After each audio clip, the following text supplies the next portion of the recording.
Crime, of course, is on the rise. Murders on the rise. Some crimes are down, but for the most part, things seem to be getting a whole lot worse, particularly in California.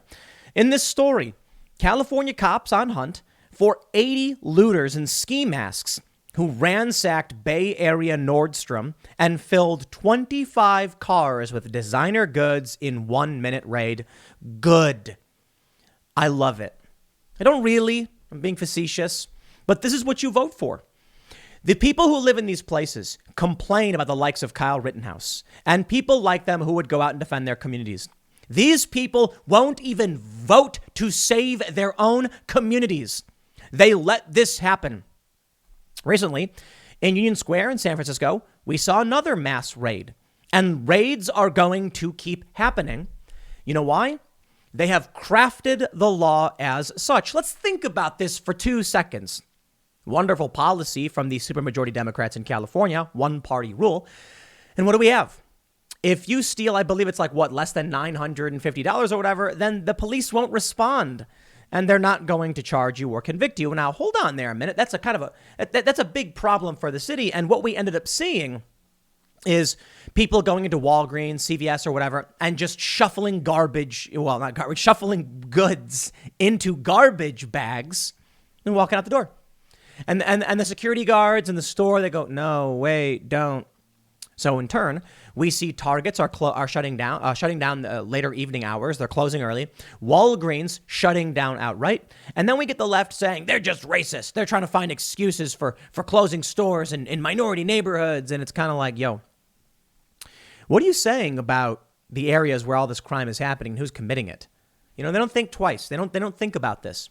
I don't think this is an issue of race. I think it's an issue of poverty. And then we could talk about historical poverty and things like that. But I'll tell you this. What we're seeing now with the raids is ingenuity. And you know what?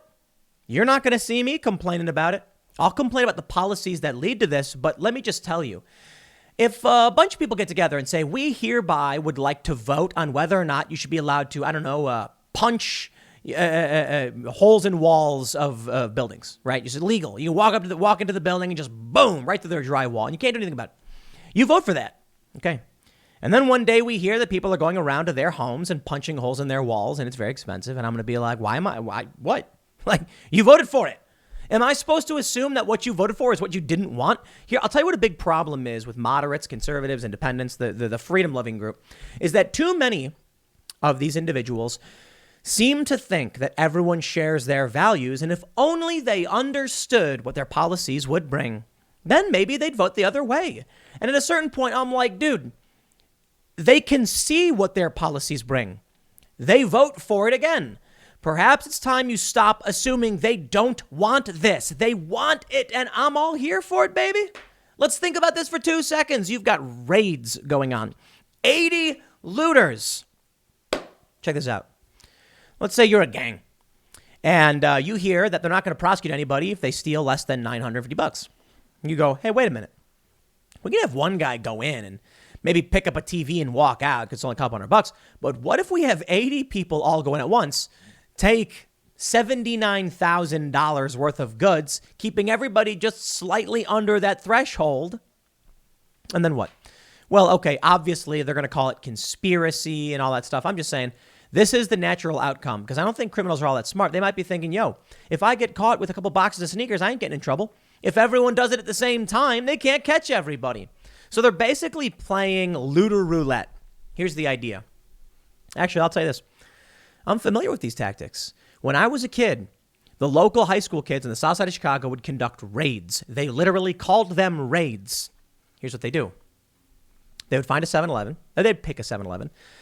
And they'd be like, hey, after school, when there's like 50 of us, everyone will run in, swinging the door open, and everyone runs and pushes the door and keeps it open. Everyone runs in, grabs whatever they want, spins around, runs out the door.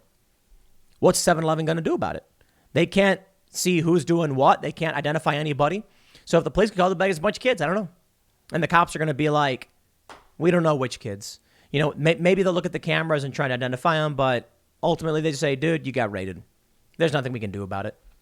Well, now those kids, here's the funny thing. If those kids were doing it when I was a kid and now we're seeing these looters, perhaps it's just these kids grew up and in San Francisco they realized something. San Francisco. Free run, baby. What are you going to do? And some people have been arrested, but that's it. They're playing roulette. They're like, I hope they don't catch me. Think about it. You go in by yourself and you steal something, they might catch you. You go in wearing a ski mask with 80 people, they might catch one of you, but it greatly increases the odds you'll get away with it. This is what the Democrats in these places vote for. I know people. And everybody knows. I know leftists. I argue with them. And I know half of them are lying and half of them, I think for the most part, they're lying. I got to be honest. You know, I used to say, like, give them the benefit of the doubt. But I have these people I'm no longer friends with. Some people that I've been friends with we were good friends. People I used to crash at their house and, you know, we were good friends. Now I see them just wishing for pain and suffering on others. And I just don't understand what happened. And maybe you've experienced this too. You know, I long for a country where we get along, where, like I mentioned, Christmas and Thanksgiving, and we sit down, whether rich or poor, black or white, we sit down and just say, you know what, we made it through a year. We're going to have some turkey and cranberry sauce. You know what I had? I had local supermarket turkey with canned cranberry sauce. We didn't have the good stuff, but it was a good family moment. I remember going to that restaurant at Christmas morning, not the most expensive place in the world, out in the suburbs, fairly cheap, but the family was together. That's nice, isn't it? But I'll tell you this. Something happened to people. I mention it every so often, but you've probably seen it too.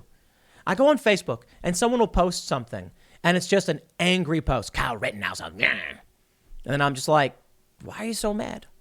And then someone will respond with, you're so dumb. You know what it feels like? You ever see Ghostbusters 2? You guys, if you haven't, you know, whatever, go watch it. You've probably seen it. The bubbling muck under the city that made everybody hate each other. That's what's happening. But let's talk about what happens here in California. The Daily Mail reports 80 looters ransacked a Nordstrom store in California's Bay Area on Saturday night, injuring at least 3 employees in a raid that lasted less than a minute. The large group, wearing ski masks and carrying crowbars, rushed the Walnut Creek store. An undetermined amount of merchandise was stealing an undetermined amount of merchandise and fleeing. During the theft, 2 Nordstrom workers were punched and kicked, while another was sprayed with pepper spray. All 3 individuals were treated for their injuries on the scene. Walnut Creek police have arrested 3 people in connection to the incident, and they are facing various charges, including robbery, conspiracy, burglary, possession of stolen property, and weapons charges. The brazen robbery comes as Bay Area businesses reduce their hours due to a spate of brazen shoplifting incidents. Locals are also slamming woke San Francisco DA Chesa Bowden over his failure to prosecute thefts. SF has also seen an uptick in property theft since a local law downgraded the theft of property less than $950 in value from a felony to a misdemeanor in 2014. Store staff and security now tend not to pursue or stop thieves who have taken anything worth less than $1,000. They say dozens of officers responded to the scene around 9 p.m. after Walnut Creek police received reports that approximately 80 people had run into the Nordstrom and began looting and smashing shelves. NBC Bay Area reporter Jody Hernandez, who witnessed the raid, shared several videos. She said approximately 25 cars were blocking the street as the gang of thieves stormed the store, some brandishing weapons. Video shows the looters running down the street with bags and boxes holding presumed stolen goods before entering their getaway vehicles. There was a mob of people, Brett Barrett, who works at a nearby P.F. Chang's restaurant, told CBS San Francisco. The police were flying in. It was like the scene of a movie. It was insane. It's also not the first time this has happened. November 20th, only a few days earlier, smash and grab thieves ransack Louis Vuitton store in San Francisco Union Square. Take a look at this from the Bay Area. They say, according to SF police, officers responded shortly after 8 p.m. Friday and observed several suspects involved in criminal acts. SF officer Roberto Wilke said late Friday that police have arrested multiple suspects after officers are responding to reports of other establishments that were vandalized on Friday evening. Additional officers are responding to the Union Square area. Now, I don't know why. When I first saw these videos, I assumed it was Rittenhouse related. Apparently it wasn't. Apparently people were just like, hey, now's our chance. They say another dramatic clip from user Carlitos Gui showed what appeared to be some of the suspects fleeing the store, followed by police arriving in a patrol car, swarming the suspect's vehicle, striking it with their batons, and dragging a person to the street. One eyewitness told KPIX that more than a dozen people could be seen running out of the store, clinging to merchandise, hauling off as much as they could carry. There's a funny video during the George Floyd riots. I can't remember who filmed it, but there's just like some excited dude filming on his phone.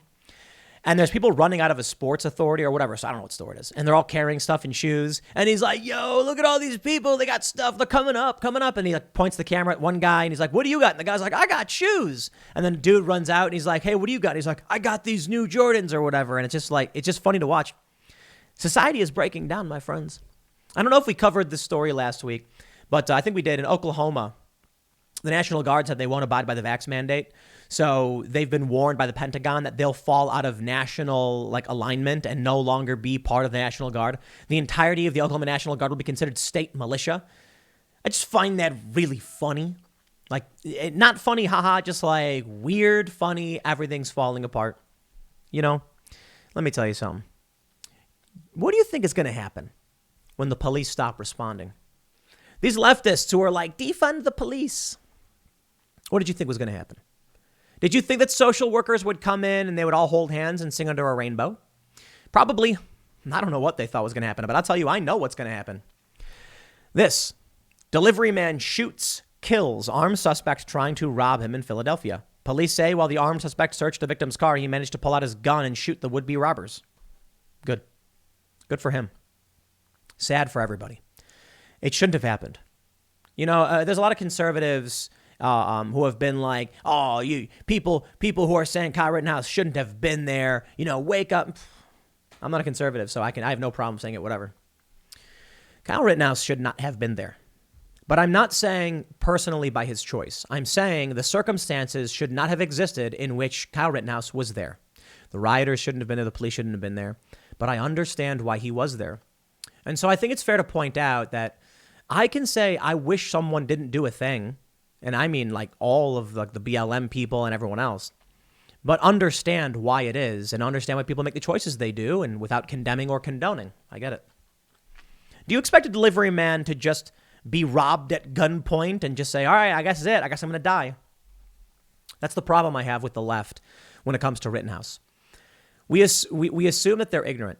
Everybody's like, I see this. You look at Mark Ruffalo, and he's like, JoJo died. It's like, JoJo raped kids. Okay. Anyway, he did. And he also was, there's a viral Twitter thread where someone tweeted that this is a man who has a pattern of attacking children, attacking young boys, and committing violent acts against them. And then someone responded with, how is that relevant? Was he doing that that night? And people are like, yes, he was chasing and attacking a Kyle Rittenhouse, an underage, a teenager, a young boy. I don't know, 17, you're getting close to being a man, but let's be real. Rosenbaum had a pattern of abuse of attacking children and was actively attacking someone. It follows a violent pattern. Now, I don't like what happened. I don't like people dying. I can say it a million times. I'm not going to sit here and just see all the conservatives being like, Kyle should have been there or whatever, and he's a hero and agree with them. No, I don't think it's heroic to defend yourself. I think it's heroic to apply medical aid. So if people think Kyle Rittenhouse is a hero because he went out there with the intention of helping everybody, that I get. When they say it in the context of running from people and then shooting and killing them, I don't think that's heroism. I think it's self-defense. And I think self-defense is justified. I think the delivery man here is justified. But let me show you some. This is Kevin Wilke. Now, his account's not verified. I don't know. I looked at his account. Kevin Wilke is the mayor of Walnut Creek, so I'm assuming this account actually belongs to him. Assuming. Don't know for sure. They never verified the guy. He doesn't have a lot of followers. He tweeted, the Wisconsin jury has said that it's now legal to roam the streets with an assault weapon and shoot people. If you claim self-defense for people coming at you because you have an assault weapon. Assault weapon is meaningless. You can assault. Is a stick an assault weapon? Shut up. Get your stupid, semantics out of here. So this guy, he tweeted this November 19th. A couple days later, his city was raided. Now, I don't want people to show up. I don't want people to get shot. But I will tell you this. If everybody in California was armed to the teeth, this wouldn't happen. There's a story. There are a couple stories. There's a video of a gun store being raided, which is crazy. People breaking into a gun store and just stealing tons of guns. I think it was in Georgia. I'm not sure. There's another story out of Philadelphia where on the morning during the George Floyd riots, several men tried to break into a gun store. And the gun owner was sitting right there and shot and killed one of them. I'm pretty sure he killed him. And then they fled. He may have injured someone else. I think robbing a gun store is the stupidest thing you can do. But when you see Philadelphia Guy tries to rob someone else. Robber is the one who gets hurt. What do we want more of? Stories of innocent people being victimized, or stories of evil predators, being injured after trying to kill or harm somebody? Truth be told, I would prefer neither to exist. It's always a net negative, but I understand people will say things like crime exists and therefore, okay, I get it. There's going to be criminals. There are criminals. Criminals do criminal stuff. And so long as they do and they hurt people, it is better that we are not going to be victimized. So I imagine this. If we were a society where everybody was armed, and in the process of that, there was a culture around what it meant to be safe when you were, carrying a weapon, I believe accidental gun deaths would go down dramatically, and I believe violent gun crime would evaporate overnight. And the example I use is very simple, and it's cars. Now, cars are a privilege, not a right. Guns are a right, because the Second Amendment, we have a right to keep and bear arms. I don't think you have a right to mass transit, but I do believe you have a right to defend yourself by the most appropriate means. So I agree with the Constitution. Now, when you cross the street, are you worried someone with a car is going to run you over? Of course not. I mean, a little bit, but it's just like look both ways, make sure nobody runs you over. Now, where I live, people have guns, and they walk around with guns all the time. Am I worried about getting shot? No. I drove past a guy with a crossbow the other day. I don't think he's going to hit me with a crossbow. It's just a guy walking around with a crossbow, whatever. I see people walking around with bows and guns, and I'm just like, eh. It's funny if you see someone with a gun, and your first thought is like this person is dangerous and a threat. Why don't you think the same thing about a car? We just had that tragedy happen over the weekend in Waukesha. You see how much damage a car can do much more quickly and over a larger area than a gun could have. If a guy went to Waukesha or a parade, let's just use a different, a large gathering with a gun, a person could commit a lot of damage, but it's usually not women, but it could be a woman. With a car, you just drive straight through and then you're gone. And now they don't even know if the guy that they arrested is the actual, is a person of interest, not even a suspect. Because you jump out of the car, you run, say, oh, don't look at me, I wasn't driving. And how are they going to prove it beyond a reasonable doubt? You go out with the gun, people can see you doing it. You can wear a mask, I suppose. You can wear a mask in a car. My point is, if everybody was armed, you should fear them no more than you fear anybody with a knife or anybody with a car. When I go to a restaurant and I see a guy with a knife, I don't go, ah. You know what I mean? If I'm walking around outside and I see a guy carrying a knife, I'll probably be like, it's weird that he's carrying a knife. Maybe stay away from that guy because that's not a normal thing to do. A holstered a gun, I'm not worried. I'm really not. Look, if somebody's walking around with a weapon and they threaten you, okay. If somebody's walking around with a weapon and they're minding their own business, what am I supposed to do? You can, maybe people don't get this. You can kill someone by punching them. And that's an important lesson. I see these videos of people getting into fights over dumb things. And I'm like, you could kill that guy. And they don't realize it. But I know the stories. Story when I was a kid when, two people, one guy was hitting on the other guy's wife. So, they got into a fight. And then the single guy punched the married guy who fell down, hit his head on a table, died. Guess what? You will go to prison. But I'm not worried about getting punched either. I don't walk down the street and see somebody and say, he's got fists, he's going to hit me. They never do. Now in New York, they're starting to, which is why I'm just like, people should be armed. The criminals are. They're robbing people. This delivery man in Philadelphia, he was armed. You're allowed to be armed in Pennsylvania. And he said no. And he said, I'm not going to be a victim. He defended himself. Delivery man kills armed suspect. Armed suspect. So I'll tell you this. You go to California. You go keep voting for what you want. I don't care. I don't live there. Am I supposed to be upset over what's happening?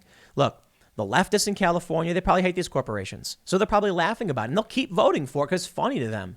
And for the rest of you, if you find yourself living in California, you should leave. You should not be there because look what they're going to keep voting for. I know a lot of people say, no, we're going to stay and we're going to fight. I just don't buy it. Look, there are some things that you stay in, you stick around and you fight for. And there's some things you have no choice. When it comes to this country, when it comes to certain areas, you say, we're going to fight this political battle. Well, let's put it this way. California would be like, it's the Civil War. The North has just has claimed, Sherman is marching to the sea. And you there stand with 10 of your friends as his army marches ransacking and destroying everything. And you're like, we're going to stick this one out. It's like, okay, Well, look, I can respect that you provide some resistance, you know. Maybe it's a bad example because, you know, the reason I use it is that Sherman was generally a bad dude. But the North were pretty much, in my opinion, the good dudes. Now, you can argue about states' rights in the South and all that stuff, but I'm sorry. I look at it from the moral imperative of ending slavery.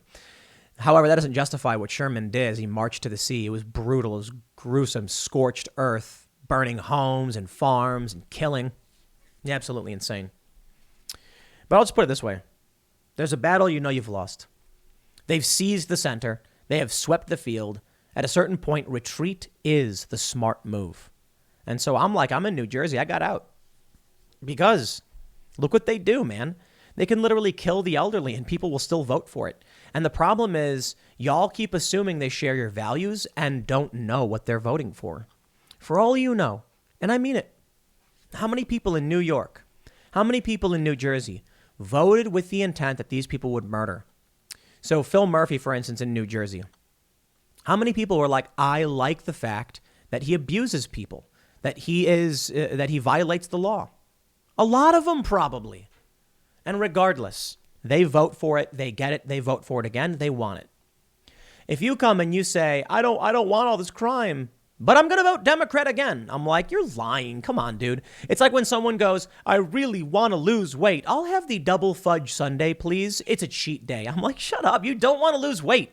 It's like when someone says to me, I really want to travel the world and be a field reporter like you, Tim. And then I'm like, great. And they go, but I'm not going to spend money doing it. I'd rather hang out in Williamsburg. And I'm like, then you don't want it. Spare me your lies.